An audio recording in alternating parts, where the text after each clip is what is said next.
Hello everyone, watch this review here with a look at Bossk from the Star Wars Saga Legends collection. By the end of this review, I hope to do two things. First of all, let you know who's the Bossk. No, the answer is not Tony Danza.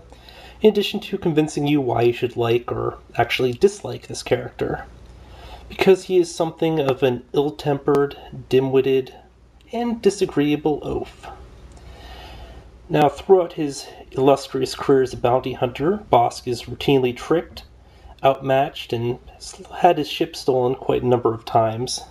Kind of embarrassing for a bounty hunter, but Bossk is I believe it's pronounced Trandoshan or something, but it's a race or a species that I guess you can call it kind of intergalactic racist in the fact that they hunt Wookiees like Chewbacca for sport, scalping, enslaving, and doing all sorts of other nasties to them, which ratchets them up by +2 on the whole evil scale. Bossk, of course, is no exception, and bears a grudge against both Chewbacca and Han Solo because in one instance they blew up his ship. And hates Wookiees more than others because, well, he's had their ship stolen by one in addition to accidentally freeing an entire colony of them. But the Saga Legends collection is the successor to the Legacy collection, or Saga Legends, I mean. Now, originally I had said that the Clone Wars was being repacked into the Saga Legends line, but apparently they're both just using the same packaging. The way you tell the difference is it says Clone Wars here instead of Saga Legends. At some stores it's $1 cheaper. At some stores they charge the same for both lines, so it's kind of weird. In addition to also being a little confusing. But enough about that. Let's open this package and take a closer look at Bossk. First off, although I mocked Bossk in the opening remarks, the fact of the matter is he is a pretty notorious bounty hunter and a veritable badass. He did stand down Boba Fett on at least one occasion, in addition to proving his worth in other scenarios. But, figure-wise, something about this just doesn't look all that tough. I mean, he looks kind of cute, actually, which is kind of weird because in his only real appearances in the film, he just looks completely ridiculous, being a really tall lizard man inside a bright yellow jumpsuit. So, in terms of accessories, I'm just going to run through these because they always give you a ton for this line, but it starts off with this little card here with various information. Interestingly enough, in pack, the side with the values is covered up, I guess so kids don't pick them based on their game value. But his displayed item is this rifle here. And then he comes with a smattering of smaller weapons, including, well, not smaller in some cases, but this larger rifle here, smaller carbide, some really small looking blaster pistols, and then another kind of rifle. I mean, this is a different set than what I saw with the IG-88, so... Oh, he also comes with a stand. Not marked with his name, though, so...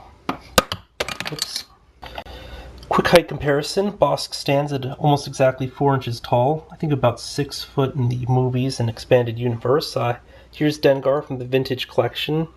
Dengar, I believe, was a little bit shorter than him, but it looks like Dengar is taller here, but I will do a more proper height evaluation between bounty hunters when I do like an all bounty hunter video.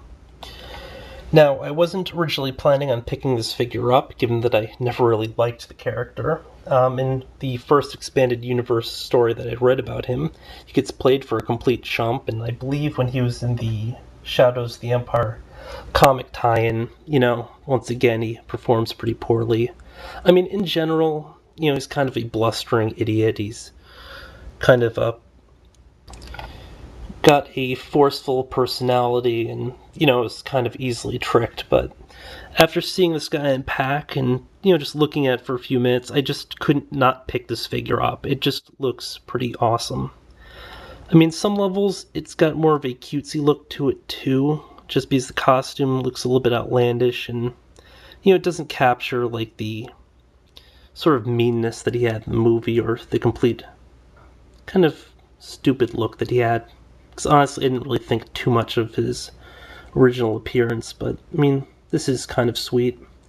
And the more you learn about the characters, the somewhat more like him, although, in general, he's not a very likable character, given that he doesn't do anything all that, or he doesn't do much all that impressive, and, in terms of articulation, he's got some crazy loose joints, like, the pegs for the rotation at the forearms seem to, like, almost snap pretty easily. I don't know if it's just because these ball-jointed elbows are really stiff, or if there's just a noticeable gap, but, I mean, look at that.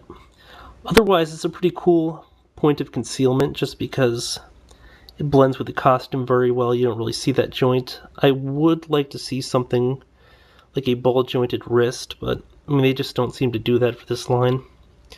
Now, only the right arm seems to be able to hold a weapon, and it's a pretty wide-looking grip, so it won't hold the smaller items, I believe. Let me just quickly confirm that. Well, it does, but it just holds it kind of loosely. Well, you have to fiddle around with it, but you can hold the other weapons. Now, head articulation goes up quite a bit, goes down, somewhat impeded by the collar here, and then has a normal 360, ball jointed shoulder. We have a torso joint here, but it's impeded by this one cable sticking into his back. I believe you can probably remove it. I don't want to try it though, just in case I'm wrong. I mean, it's a really good point, concealed point there, just because it's different materials, and, it's a natural point of separation.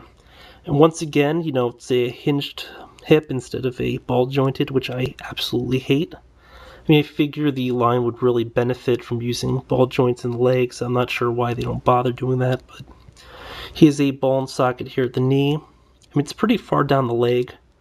I'm not sure why they did it this way. I mean, it might pertain to the original character. I'm not 100% sure, but we also have a ball and socket down here at the ankle. Paint-wise, the jumpsuit doesn't seem to have many tones.